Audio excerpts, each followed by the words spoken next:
মুরব্বি ঘরে বসে একটা কাঁঠাল ভাঙতে গেল, আর ওমা, হাত দিতেই জাদুর মতো শত শত কাঁঠাল বের হয়ে পুরো ঘর ভরে গেল। মুরব্বি তো অবাক।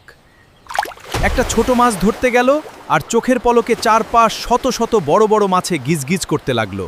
ভয়ে মুরব্বি বাজারে গেল। একটা তরমুজ ছুলো, হলো শত শত তরমুজ। একটা মুরগির ছানা ছুলো, চারপাশ ভরে গেল শত শত ছানায়। পুরো গ্রামে একদম খাবারের বন্যা বয়ে গেল। দেখে গ্রামের মানুষ চটে গিয়ে মুরব্বিকে অনেক বকা দিল, আর গ্রাম থেকে বের করে দিল। মন খারাপ করে মুরব্বি শহরে আসলো। একটা ফেলে দেওয়া আপেল ধরতেই শত শত টাটকা আপেল হয়ে গেল। এবার মুরব্বির মাথায় আসলো এক মহাবুদ্ধি। মুরব্বি এবার শহরের সবচেয়ে বড় ফলের আড়ত খুলে বসলো।